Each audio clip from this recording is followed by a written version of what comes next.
Welcome back दोस्तों, मैं जुगल आर्य आप सभी का एक बार और अपने यूट्यूब चैनल में हार्दिक स्वागत करता हूं। यदि अभी तक आपने हमारे चैनल को सब्सक्राइब नहीं किया है तो चैनल को सब्सक्राइब कर दे, बेल आइकन को प्रेस कर दे ताकि नए वीडियोस की नोटिफिकेशन आपको मिलती रहे।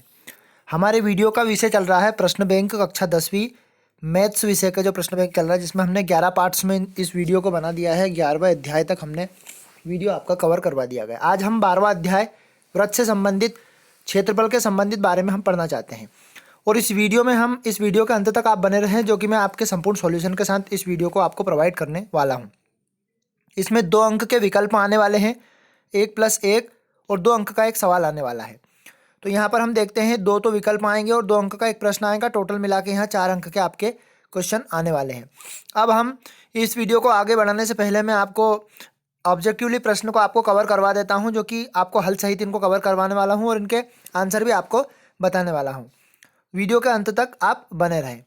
पहला वाला आपका ऑब्जेक्टिव है, यदि किसी वृत्त का क्षेत्रफल 154 है तो इसका परिमाप क्या होगा। यदि परिमाप आपको बोल देता है तो परिमाप का मतलब परिधि होती है। अब पहले वृत्त का क्षेत्रफल दिया है तो वृत्त के क्षेत्रफल से हम वृत्त की परिधि निकालेंगे, मतलब परिधि बाद में निकालेंगे, पहले हमें त्रिज्या की आवश्यकता लगेगी। तो वृत्त का क्षेत्रफल होता है आपका पाई आर स्क्वायर। अब पाई आर स्क्वायर और क्षेत्रफल क्या होता है आपका 154 यहाँ पर दिया है। पाई का मान हमारा होता है 22/7 और ये आर का स्क्वायर हमने लिख दिया 154 ऐसा का ऐसा। अब यहाँ पर हम आर स्क्वायर ऐसा का ऐसा लिखने के बाद यहाँ पर 154 और इंटू में 7 चला जाएगा और बटे में क्या लिख देंगे हम 22। यदि इसको हम 22 से काटेंगे सीधा, काटने पीटने पर और मल्टीप्लाई करने पर यहाँ पर पूरा का पूरा ये 22 से सीधा का सीधा कितनी बार कट जाएगा, 7 बार। 22 सतह 154, 7 दूना 14, 1 15, तो ये कितनी बार 7 से 7 सतह 49। यहाँ पर आपका 49 आया और यहाँ पर वर्ग लगा है तो ये 49 किसका वर्ग हो जाता है 7 का। अब यहाँ पर त्रिज्या आ गई। अब उसने कहा परिमाप ज्ञात कीजिए, तो परिमाप मतलब 2 पाई आर इसकी परिधि होती है। तो 2 पाई यहाँ पर 22/7 और ये 7, हम 7 से 7 को कैंसिल कर देते हैं, 22 में 2 का गुणा करते हैं तो ये क्या आता है आपका 44 सेंटीमीटर। तो वृत्त का परिमाप हो जाएगा यहाँ पर 44 सेंटीमीटर। अगला वाला ऑब्जेक्टिव देखते हैं, यदि एक वृत्त का परिमाप और क्षेत्रफल का संख्यात्मक मान बराबर होता है, मतलब वृत्त का परिमाप और क्षेत्रफल बराबर, यानी कि परिमाप बराबर वृत्त का क्षेत्रफल, क्षेत्रफल यानी कि परिमाप हमारा होता है वृत्त की परिधि को ही परिमाप बोलते हैं। तो 2 पाई आर और ये हो जाता है आपका पाई आर वर्ग। यहाँ पर पाई से पाई कैंसिल हो जाएगा, एक आर से एक आर कैंसिल हो जाएगा, तो यहाँ पर आर बराबर 2 मात्रक, जिस ऑप्शन में 2 मात्रक है उस वह इसका आंसर रहेगा, तो इसका 2 मात्रक आ जाएगा। आगे बढ़ते हैं, त्रिज्या आर वाले वृत्त के त्रिज्याखंड का क्षेत्रफल का सूत्र बताइए जिसका कोण पी है। मतलब यहाँ पर इसकी त्रिज्या आर दी हुई है और यहाँ पर कोण हमारा जैसे कि थीटा बराबर पी डिग्री दिया है। तो त्रिज्याखंड का क्षेत्रफल होता है हमारा थीटा बटा 360 और इंटू पाई आर वर्ग, पाई आर वर्ग। तो यहाँ पर हम देखते हैं इस ऑप्शन में कहीं पर भी, तो यहाँ पर 2 पाई आर वर्ग ये परिधि होता है। अब यहाँ पर डी वाला ऑप्शन जो दिख रहा है इसमें 2 से मल्टीप्लाई किया है, तो नीचे यहाँ पर भी 2 से मल्टीप्लाई किया है, तो 360 का दुगना करेंगे तो हमारा 720 हो जाएगा। तो यहाँ पर इसका ऑप्शन नंबर डी सही रहेगा, क्योंकि थीटा की जगह पर हम क्या लिख देंगे पी, तो ये पी डिग्री हो जाएगा, तो इसमें पी डिग्री दिया हुआ है। अब हम रिक्त स्थान देखते हैं, यदि वृत्त का क्षेत्रफल 4 पाई वर्ग सेंटीमीटर दिया है तो वृत्त की त्रिज्या ज्ञात कीजिए। तो वृत्त के क्षेत्रफल का फार्मूला होता है पाई आर वर्ग, पाई आर वर्ग होता है और इसका क्षेत्रफल दिया है 4 पाई। यहाँ पर पाई से पाई हो जाएगा कैंसिल और आर वर्ग बराबर 4, तो यहाँ पर यह आपका त्रिज्या जो बनेगी इसकी 2 बन जाएगी, तो इसकी त्रिज्या बन जाएगी 2 मात्रक। तो इस रिक्त स्थान में हम आंसर लिख देंगे 2 सेंटीमीटर, क्योंकि यहाँ पर हमारी जो इकाई दी है वो सेंटीमीटर दी है, तो ये आंसर का रहेगा 2 सेंटीमीटर। अब सत्य सत्य की बात करते हैं। सत्य सत्य में एक वृत्त की परिधि 2 पाई आर है, जहाँ उसकी त्रिज्या आर है, तो ये रहेगा आपका ऑप्शन सत्य रहेगा। एक वृत्त का क्षेत्रफल पाई आर वर्ग होता है, जहाँ आर एक त्रिज्या है, तो ये भी आपका सही रहेगा। अगला देखते हैं, वृत्त के त्रिज्याखंड का क्षेत्रफल पाई आर वर्ग थीटा बटा 360 होता है, तो क्या वृत्त की त्रिज्या आर और थीटा इसका आंतरिक बनने वाला कोण है, तो ये भी आपका सत्य। तो तीनों सत्य असत्य आपके सही रहेंगे। अब आगे देखते हैं, एक वृत्त का क्षेत्रफल का सूत्र क्या होता है? तो वृत्त के क्षेत्रफल का सूत्र होता है पाई आर वर्ग। यदि आपको ऐसा बोल दे, इसको एक्सप्लेन भी कीजिए, तो यहाँ पर हम लिख देंगे पाई आर वर्ग, जहाँ पाई का मान जो होता है 22/7 और आर इसकी त्रिज्या होती है। वृत्त के त्रिज्याखंड का क्षेत्रफल, तो त्रिज्याखंड का θ/360 पाई आर वर्ग, ये त्रिज्याखंड का क्षेत्रफल है। अब हम इनके क्वेश्चन को आपको देखने वाले हैं और उसको संपूर्ण सॉल्यूशन के साथ प्रोवाइड करने वाले हैं। तो पांचवा वाला प्रश्न आपका है। तो पांचवे वाले प्रश्न में दिया गया है, एक वृत्ताकार खेत जो 24 रुपये प्रति वर्ग मीटर की दर से बाड़ लगाने का व्यय 5280 है, तो इस खेत की रुपये 0.50 यानी कि ये आधा रुपया है, 1 रुपये का आधा प्रति वर्ग मीटर की दर से जुताई करनी है। तो खेत की जुताई का व्यय, सबसे पहले हमें इसका क्षेत्रफल निकालना पड़ेगा। तो क्षेत्रफल निकालने के लिए हमें त्रिज्या की आवश्यकता रहेगी, और त्रिज्या हमें निकालने के लिए पहले इसकी लंबाई, यानी कि जो यहाँ पर आपको बाड़ लगाने का व्यय दिया है, तो बाड़ लगाने के व्यय के लिए कुल व्यय जो तुम्हारा है 5280, 5280 में मैं किसका भाग लगा दूंगा? 5280 में मैं डायरेक्ट 24 का भाग लगा दूंगा, तो इसकी परिधि आ जाएगी 220, वृत्त की परिधि। अब परिमाप हो या परिधि, माने बाड़ की लंबाई जो दी है वो आपकी 220, और लंबाई को ही परिधि बोलते हैं, और परिधि का सूत्र होता है 2 पाई आर बराबर 220। अब हम देखते हैं 220 यानी कि जो पाई है ये हो जाएगी 22/7, तो आर बराबर 220, 22/7 यानी कि 7 ऊपर चला जाएगा, 22 नीचे, और 2 भी आपके बटे में आ जाएगा। तो जब हम काटेंगे इसको, तो ये कितनी बार कटेगा आपका?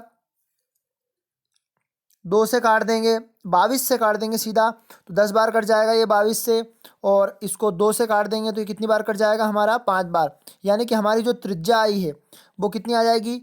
35 सेंटीमीटर। अब वृत्त का क्षेत्रफल निकालेंगे, तो वृत्त के क्षेत्रफल के लिए हमारा फार्मूला लगाएंगे पाई आर वर्ग। तो पाई आर वर्ग सीधा सीधा लगा देता हूँ पाई आर वर्ग में, तो ये पाई आर वर्ग, तो पाई का मान 22/7, आर आपका 35 आया, तो 35 इंटू 35, 7 से हम इसको काट देंगे तो कितनी बार कटेगा ये? 5 बार। 35 में 5 का, और फिर बाकी का गुणा 22 में कर देंगे, तो इसका क्षेत्रफल आ जाएगा आपका 3850 वर्ग सेंटीमीटर के जो क्षेत्रफल में हमने बाड़ लगाई, जो बागर जिसको बोलते हैं। अब यहाँ पर प्रश्न में दिया था कि 1 वर्ग मीटर में आपको 98 रुपये का खर्चा आता है, तो 3000, जैसे ये 3000 है ना, इसमें हम 0.50 का मल्टीप्लाई कर देंगे, तो 0.50 का मल्टीप्लाई करेंगे तो इसका उत्तर आ जाएगा 1925, ये आपका आंसर रहेगा। अब आगे की तरफ बढ़ते हैं। दो वृत्त की त्रिज्याएं क्रमशः 19 सेंटीमीटर और 9 सेंटीमीटर है, तो वृत्त की त्रिज्या की परिधि का योग जो दिया है, तो सबसे पहले हम देखते हैं क्रमशः पहली त्रिज्या R1 मान लेते हैं, तो इनकी परिधियों का योग। तो परिधि जैसे मान लो पाई कैपिटल R मान लो एक को, और यहाँ पर 2 पाई और एक को स्मॉल r, और यहाँ पर हम देखते हैं, या फिर R1 या R2 मान लेते हैं। तो सबसे पहले हम लिखते हैं 2 पाई R1 प्लस 2 पाई परिधियों का योग R2। तो जो 2 पाई कैपिटल R, तो यहाँ पर हम देखते हैं 2 पाई यहाँ से कॉमन निकाल लेते हैं, ये हो जाएगा तुम्हारा R1 प्लस R2 बराबर 2 पाई। अब R यहाँ से 2 पाई से 2 पाई क्या हो जाएगा? कैंसिल। पहली त्रिज्या हमने 19 मानी थी R1, फिर कितनी मानी थी? R2 9। तो यहाँ पर जो त्रिज्याओं का योग पे जो त्रिज्या प्राप्त होगी, 19 में हम 9 को जोड़ देंगे, तो 19 में 9 को जोड़ा, 9 और 9 18, एक हासिल जोड़ दी हमने तो 2, ये कितनी हो गई? R आपका 28। तो परिधियों के योग में हमें क्या प्राप्त होता है? ये 28 इसकी त्रिज्या प्राप्त होती है जो वृत्त की परिधि को जोड़ते हैं। अब इसी प्रकार का अगला वाला सवाल है आपका, यहाँ क्षेत्रफल वाला दिया है 7वां वाला सवाल। तो यहाँ पर हमने जैसे पाई R 2 पाई R लिखा था, यहाँ पर क्षेत्रफल का योग कर देते हैं, तो पाई R1 का वर्ग और पाई R2 का वर्ग बराबर पाई कैपिटल R का वर्ग। यहाँ पर पाई कॉमन लेंगे तो पाई से पाई क्या हो जाएगी? कैंसिल। ये R1 का वर्ग प्लस R2 का वर्ग बराबर कैपिटल R। तो R1 का वर्ग, तो पहले R आपका 8 है, तो 8 का वर्ग हो जाता है 64, और R2 आपका कितना है? 6 है, तो 6 का वर्ग हो जाता है 36। 36 और 64 हो जाता है आपका 100, और यहाँ पर R पे वर्ग लगा है, तो R पे वर्ग बराबर कितना हो जाएगा? 100, और 100 का वर्ग करेंगे हम तो ये हो जाएगा आपका 10। तो इसकी त्रिज्या जो क्षेत्रफलों के योग में इनकी त्रिज्या कितनी आई 10 सेंटीमीटर। तो छठा और सातवां आपके महत्वपूर्ण सवाल है जो कि बार बार जो सेट पेपर में है उनमें आते रहते हैं। अब अगले वाले प्रश्न की तरफ बढ़ते हैं। तो अगले वाले प्रश्न में किसी कार के पहिए का व्यास, यहाँ पर हमें जैसे इस प्रकार से एक वृत्त होता है, वृत्त की ये परिधि ये व्यास होता है, तो कार के पहिए का व्यास हमारा 80 है, तो 80 का आधा हम करेंगे तो कितना आएगा 40, तो इसकी त्रिज्या हो जाएगी 40। और कार 66 किलोमीटर प्रति घंटे की चाल से चलती है, तो 10 मिनट में। सबसे पहले हम इसकी परिधि निकालेंगे। तो परिधि के लिए जो 66 किलोमीटर है ये कार की चाल है, इस चाल को हम मीटर में चेंज करेंगे तो किलोमीटर प्रति घंटा। तो 1 किलोमीटर में हमारा 1000 मीटर होता है और 1 घंटे में 60 मिनट होती है। तो इस 66 में हम 1000 का मल्टीप्लाई करेंगे और भाग लगा देंगे 60 का। तो हम जब काटापीटी करेंगे तो इसका आंसर आएगा 1100, जो कि 1100 रहेगी ये 10 मिनट में। जैसे मान लो ये 1100 रहेगी, ये हमारी चाल आएगी, तो चाल मतलब चक्कर लगाने का पूरा वो परिधि। तो हम जैसे यहाँ पर 10 मिनट में चक्कर लगाएंगे तो ये 11000 हो जाएंगे, क्योंकि इसमें 10 का गुणा हो जाएगा। फिर हम वृत्त की परिधि का सूत्र लगाएंगे। यहाँ पर त्रिज्या हमारी वृत्त की परिधि 2πr होती है और त्रिज्या हमारी 22/7 हो जाएगी। अब जैसे पूरा का पूरा सवाल हमारा सेंटीमीटर में दिया है, जैसे त्रिज्या वगैरह, तो इसको भी सेंटीमीटर में कन्वर्ट करेंगे और फिर जो 10 मिनट में तय की गई दूरी में भाग लगा देंगे 1 चक्कर में दूरी का, तो आपका आंसर निकल जाएगा। अगला वाला देखते हैं, 9वां वाला। त्रिज्या 4 सेंटीमीटर वाले एक वृत्तखंड का क्षेत्रफल ज्ञात कीजिए जिसकी कोण 30 डिग्री के साथ संगत लघु वृत्तखंड और दीर्घ वृत्तखंड का क्षेत्रफल भी ज्ञात कीजिए। तो इसके लिए मैं आपको बता देता हूँ। सबसे पहले उसने कहा त्रिज्या 4 सेंटीमीटर, एक वृत्त का निर्माण करते हैं। वृत्त में यहाँ पर हम जैसे किधर भी, जैसे यहाँ से केंद्र मानकर यहाँ से एक लाइन खींच देते हैं, तो ये वाला जो भाग रहेगा ये लघु वृत्तखंड का रहेगा। और अगला जैसे मैं आपको बता देता हूँ अलग कलर से, ये वाला रहेगा दीर्घ वृत्तखंड का रहेगा। यहाँ पर जो कोण की बात करी है उनने वो कितने डिग्री का है, 30 डिग्री का। और तो यहाँ पर हमें संगत लघु वृत्तखंड का क्षेत्रफल ज्ञात करना है। तो पहले संगत लघु त्रिज्याखंड का क्षेत्रफल, तो त्रिज्याखंड का क्षेत्रफल आपका होता है θ/360 और गुणित πr वर्ग होता है। तो पाई का मान 22/7 रखेंगे, थीटा की जगह पे हम कितना रख देंगे 30 डिग्री, 30/360 इंटू यहाँ पर पाई का मान 22/7 इंटू आर का मान कितना, हमारी त्रिज्या कितनी दी 4 × 4। जिसको कटे तो उसको काट देते हैं। सबसे पहले 1 0 से 1 0 काट देते हैं। ये 3 से कितनी बार कटेगा आपका 12 बार, तो डायरेक्ट हम काट देंगे। अब आगे देखते हैं इस सवाल को। अब काटने के बाद आपस में इनका मल्टीप्लाई करेंगे और मल्टीप्लाई करने के बाद भाग लगा देंगे। तो भाग लगाएंगे तो हमें लघु वृत्तखंड का जो क्षेत्रफल आया है, त्रिज्याखंड का क्षेत्रफल आया है 4.18। आप लगभग भी इसका आंसर लिख सकते हैं, ये इसका आंसर रहेगा। अब दीर्घ त्रिज्याखंड की बात करते हैं। तो पूरा का पूरा हमने जो चित्र बनाया था उसमें इतने भाग की बात करी थी, तो इतने भाग में हमें वृत्त का क्षेत्रफल निकालना पड़ेगा πr वर्ग, और वृत्त के क्षेत्रफल में से हम किसको घटा देंगे, त्रिज्याखंड जो आपका 4.18 आया था। तो यहाँ पर पाई का मान हम 22/7 या फिर 3.14 भी हम रख सकते हैं। और मल्टीप्लाई हम त्रिज्या कितनी 4 × 4, इनका आपस में मल्टीप्लाई करेंगे। तो मल्टीप्लाई और भाग लगाने के बाद आपका आ जाएगा 50.24, और 50.24 में से 4.14 को हम घटा देंगे। तो उसको घटाने के बाद हमारा आ जाएगा ये 46.06 वर्ग सेंटीमीटर। अब अगला वाला प्रश्न देखते हैं 10वां कि 6 सेंटीमीटर त्रिज्या वाले एक वृत्त के त्रिज्याखंड का क्षेत्रफल ज्ञात कीजिए जो कोण 60 डिग्री का बनाता है। ये भी सेम सवाल है आपका। इस प्रकार से आपको एक वृत्त बनाना है, यहाँ पर केंद्र बनाना है और एक त्रिज्याखंड खींच लेना है। अब त्रिज्याखंड का क्षेत्रफल ज्ञात करना है। कोण कितने डिग्री का, 60 डिग्री का बन रहा है। उसकी त्रिज्या आपकी 6 सेंटीमीटर की, फार्मूला आपका θ/360 πr वर्ग, पाई की जगह पे 22/7, त्रिज्या की जगह पे 6 और कोण की थीटा की जगह पे 60 डिग्री। आप इसको स्वयं सोल्व करें, चाहे तो मैं इसका आपको आंसर बता देता हूं ताकि आपको सोल्व करने में दिक्कत नहीं आए। आपकी जो पार्ट 12 है, पार्ट 12 के जो 11.1 उनमें से ये सवाल चल रहे हैं, कुछ एग्जाम्पल्स हैं, कुछ सवाल भी हैं। आप आपके मैथ्स में ढूंढकर भी इन सवालों को कर सकते हैं। चाहे तो मैं आपको इन सवालों के बारे में बता देता हूँ कि कहाँ पर कौन सा सवाल मिलने वाला है। तो आपकी 12.3 के सवाल हैं ये, कुछ सवाल 12.4 के भी हैं। तो ये सवाल आपको स्वयं ही सॉल्यूशन करने हैं। तो इसका आंसर रहेगा आपका 132/7 वर्ग सेंटीमीटर, क्योंकि क्षेत्रफल हम निकालते हैं और क्षेत्रफल हमेशा वर्ग सेंटीमीटर में ही निकलता है। अब अगला देखते हैं, एक घड़ी की मिनट की सुई जिसकी लंबाई, ध्यान से समझना, इसको मैं एक्सप्लेन कर देता हूं आपको। जैसे घड़ी है ये, तो घड़ी के अंदर ये मान लो मिनट की सुई है, तो मिनट की सुई जिसकी लंबाई कितनी दी है 14 सेंटीमीटर, तो ये घड़ी की सुई हो गई। और 5 मिनट में, मान लो 5 मिनट में घड़ी का एक कांटा यहाँ आ जाता है, 5 मिनट में रचित क्षेत्रफल, तो मुझे सबसे पहले 5 मिनट का कोण निकालना पड़ेगा। कोण आ जाए तो सवाल आप आसानी से बना सकते हो। तो 1 मिनट का कोण, पूरा का पूरा वृत्त पर जो बनता है कोण, वो बनता है 360 डिग्री का। तो 360 डिग्री का है, तो यहाँ 1 घंटे में कितनी मिनट होती है, 60 मिनट होती है। तो पूरा चक्कर लगाने में 60 मिनट, ये काट देंगे हम, तो कितनी बार कटेगा, ये 6 बार। तो ये 1 मिनट में बनने वाला कोण 6 डिग्री का होता है। तो इसी प्रकार 5 मिनट में बनने वाला कोण कितने डिग्री का होगा, 30 डिग्री का। यहाँ पर थीटा का मान दिया है, तो थीटा बराबर 30 डिग्री। त्रिज्या दी है, तो त्रिज्या कितनी दी है आपकी 14। जब इसको सॉल्व करेंगे आप मिनट वाले सवाल को, तो इसमें आप आसानी से सोल्व करने के बाद इसका आंसर आपका आ जाएगा। आप चाहो तो भाग लगाकर भी देख सकते हैं इसका, 154 बटा आपका आ जाएगा 3 वर्ग सेंटीमीटर। यदि 3 का भाग लगाओ तो पॉइंट में इसका आंसर भी आ जाएगा। अब हम देखते हैं अगला वाला सवाल, क्योंकि 11वें वाले सवाल में आपको खुद समझ गए हैं, क्योंकि ये वृत्त की परिधि दी हुई है। इस प्रकार से वृत्त की परिधि 2πr, यहाँ त्रिज्या निकाल लेंगे, और ये चतुर्थांश मतलब चौथे हिस्से पर इस प्रकार, यहाँ 90 डिग्री का कोण बनता, कोण हमारा 90 है, त्रिज्या हमें निकालनी है। तो त्रिज्या हम इससे 2πr बराबर 22 रख देंगे, और पाई का मान 22/7 कर देंगे, और r तो यहाँ पर 22 से 22 कैंसिल हो जाएगा, और इधर से इधर गुणा हो जाएगा इनका। यहाँ पर आसानी से सवाल आप बना सकते हैं।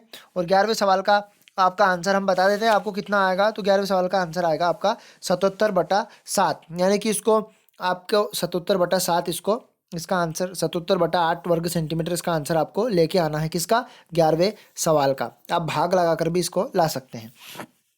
13वां, 14वां और 15वां, ये सवाल भी आपके सिंपल ही सवाल हैं, इसको भी मैं आपको एक्सप्लेन कर देता हूं। जैसे 13वां सवाल है, तो 13वें सवाल में हमको क्या करना है, सबसे पहले आकृति बनी है, एक तरफ जैसे ये 14 है, तो चारों तरफ की 14 रहेगी। तो वृत्त में जो एक हिस्सा रहेगा, ये कितना, पूरा टोटल 14 है, तो यहाँ पर 7 बनेगा, और यहाँ पर तो वृत्त की जो त्रिज्या बनेगी वो बनेगी आपकी 7/2, ये आपकी त्रिज्या बन जाएगी। अब आप, इसने कहा छायांकित भाग का क्षेत्रफल ज्ञात कीजिए, तो यहाँ पर वर्ग का क्षेत्रफल होता है आपका a का वर्ग, वर्ग का क्षेत्रफल माइनस कर देंगे हम 4 गुणित वृत्त का क्षेत्रफल।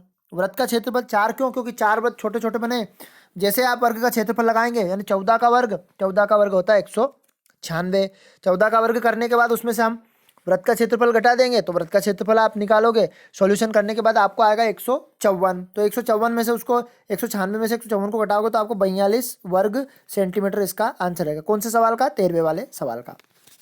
इसी प्रकार से 14वां, 15वें में भी बड़े त्रिज्याखंड में से छोटे त्रिज्याखंड का क्षेत्रफल निकाल लेंगे, क्योंकि बड़े त्रिज्याखंड की त्रिज्या भी दी है 14 और छोटे की भी दी है आपकी। तो सीधा सीधा सिंपली इसका सूत्र बनता है आपका थीटा बटा 360। अब यहाँ पर छोटा और बड़ा दिया है, तो पहले को चाहो तो आप कैपिटल R पाई R वर्ग, और दूसरे को चाहो तो आप स्मॉल r मान सकते हो। इसमें भी थीटा बटा 360 और पाई स्मॉल r का वर्ग, यहाँ से दोनों संख्या कॉमन ले लेंगे, और आप सीधा सीधा इसमें r की जगह पे एक जगह तो 19 रख देंगे, और एक जगह क्या दिया आपकी त्रिज्या, एक जगह तो आपकी दी है 7 और एक जगह 14 दी है, तो r की एक जगह 14 रख देंगे कैपिटल R में, और 7 रख देंगे, दोनों का वर्ग करके घटा देंगे, आपका सॉल्यूशन प्रोवाइड हो जाएगा। तो इसका आंसर आपका, जो छोटे त्रिज्याखंड में से बड़े त्रिज्याखंड को घटाया, इसमें से आपका आंसर रहेगा आपका, मैं आपको बता देता हूँ, 154/3 इसका आंसर रहेगा।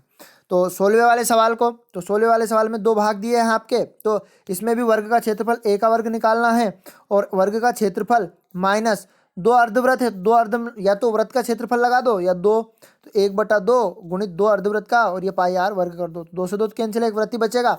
इसको हल करने पर हमारा आंसर इसमें भी आपका 42 आ जाएगा। तो हमने इस वीडियो में आपके सारे के सारे संपूर्ण सवालों को कवर करवाया है। वीडियो के अंत तक आप बने रहे, इसके लिए बहुत बहुत धन्यवाद। अब आपको अंत में इसकी मैं PDF प्रोवाइड कर देता हूं, ताकि आपको आसानी रहे इन सवालों में। तो 1-2 मिनट में आपको इसकी PDF में प्रोवाइड कर देता हूं। इस प्रकार से ये प्रश्न बैंक की मैंने आपको पीडीएफ तैयार करके रखी है, ताकि इन सवालों को आप आसानी से देखकर आपकी कॉपियों में भी नोट कर सकते हैं। ये विकल्प हैं, उन विकल्प का हल है। फिर इसके बाद ये रिक्त स्थान है, रिक्त स्थान को भी मैंने हल करके आपको बता दिया है। ये सत्य सत्य हैं। यहाँ पर 4 अंक के चौथे वाले प्रश्न में जो एक शब्द में उत्तर थे उनके भी हल हैं ये दोनों प्रश्न के। अब ये 5वें सवाल से कुछ हल हैं जो कि मैंने वहाँ पर भी एक्सप्लेन किए हैं, और यहाँ पर से भी आप इनको नोट कर सकते हैं। बड़ी आसानी से इनको आपको मैंने आपके लिए प्रोवाइड किया है। आप खूब तैयारी करें, खूब आगे बढ़े, ईश्वर से हम आपके लिए यही कामना करते हैं। अब आगे बढ़ते हैं छठे वाले क्वेश्चन को। मैं स्क्रॉल करता जाता हूँ, आप वीडियो को रोक कर भी या स्क्रीनशॉट भी इनके ले सकते हैं। 7वां वाला प्रश्न का संपूर्ण हल दिया मैंने। इसी प्रकार 8वें वाले का संपूर्ण हल,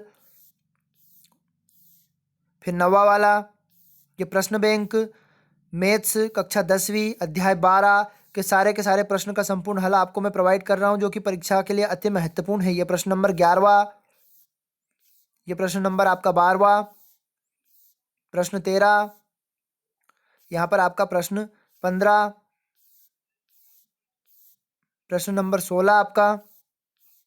ये इस वीडियो में हमने सारे के सारे प्रश्न आपको कवर करवा दिए हैं। वीडियो यदि आपको पसंद आए तो वीडियो को ज़्यादा से ज़्यादा फॉरवर्ड कर दें, दोस्तों के साथ शेयर कर दें, और चैनल पर नए हैं तो चैनल को सब्सक्राइब अवश्य कर दें। इसी प्रकार से नए वीडियो मैं आपको प्रोवाइड करता रहूँगा। जय हिंद साथियों, अगले वीडियो में जल्द हम मिलेंगे। Tata bye bye.